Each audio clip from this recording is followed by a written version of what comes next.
Talking now to Craig Breen there in Waterford this afternoon, and obviously having a heck of a party, and a bigger one still to come, I suspect. Yeah, the celebrations have just got underway here inside the town, and it's a completely surreal feeling, to come back here to my hometown, and the reception I've received is phenomenal. Everyone has turned out. The weather isn't great, but it certainly hasn't put a damper on anything. And you've had all kinds of people there. I gather civic dignitaries have turned out as well. Yeah, it was all planned by the supporters club, so I really was in for a bit of a treat when I came here. But yeah, many of the local people have come here from the city council and mayoral. I've now been invited to a mayoral reception as well, so it's fantastic to see us. Certainly a sport like this that's not so popular here to be so well received. I think if you go on at the rate you're going, Craig, it's going to be very popular indeed, this sport of rally. It's been a heck of a week, hasn't it? 7 days, and it's probably one of the most exciting weeks of your life. Yeah, definitely. It's probably my heart's never raced so fast in all my life. I think when I was getting to the end of Maharan on Saturday evening last, to have the year to come down to the final stage, any championship and then any world championship. And then for any championship to have €500,000 behind it as well, it just all added to such an intense and exciting climax. But it was, thrilled that it went my way for a change. But you didn't have any chance to relax then, because of course you were straight off to this other thing in Austria, this selection for the FIA Institute Academy, which is seen by many people as one of the best forcing grounds for top young stars to be. Yeah, I was number one. I was privileged to be selected by Motorsport Ireland. Again, to be whittled down to the final 28 by the FIA Institute was an even bigger pleasure. To be selected is completely surreal. And the little bonus was that we won the Race of Champions event against some of the racing drivers, and even some of the racing drivers that would have been beating me quite often in karting. So that was a big thing for me to get one back on them. Yes, a lot of people in rally were rather pleased to put one across on the racing boys. Was it a particularly tough race? It was quite challenging. It was along the same style as the Race of Champions as we knew it in Wembley and so on. The circuit was a little bit smaller, no flyovers, but it was the same sort of situation in BMW M3 race cars around the racetrack in Melkin. It was whittled down from the 28th. There was semi-finals, quarter-finals, and it was basically one against one in the end, and we won it against Michael Christensen, who actually would have been rather good when I was racing karts, so it was nice to get back in front finally. Well, now you can relax for at least a few weeks, because let's face it, you've had a very, very busy 7 days, but it'll all start again, won't it, in January? I don't know what your current plans are to be, but so what are they?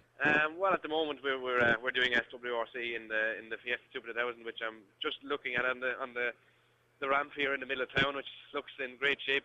Needs to be fully rebuilt for the season ahead, but we'll definitely be in Monte Carlo ready to start. And maybe ready to win has been a little bit too confident, but for sure we want to be on the pace from as early as we can. It's a long time since anybody from the island of Ireland won in Monte Carlo, but I dare say everybody who has won it in the past, Paddy Hopkirk, of course, is the obvious one. There is some heritage. You've got a little thing to look up to. Yeah, I think I've been to Monte Carlo to do some ice notes for Daniel Barry before when it was an IRC rally, and I think it's one of these events where if luck plays on your side, you can come away with a fantastic result, but if luck doesn't play on your side, it can all go catastrophically wrong. You only have to look back at Juho last year in the dry. He was dominating, and then it just took one or two stages in the evening time in the snow, and it turned the whole rally on its head. So it's going to be a big challenge, and especially with the mileage in it this year, it's going to be even tougher. So you're going to start off at Monte Carlo. You're going to do the SWRC during the season with Gareth alongside you, Gareth Roberts. Yeah,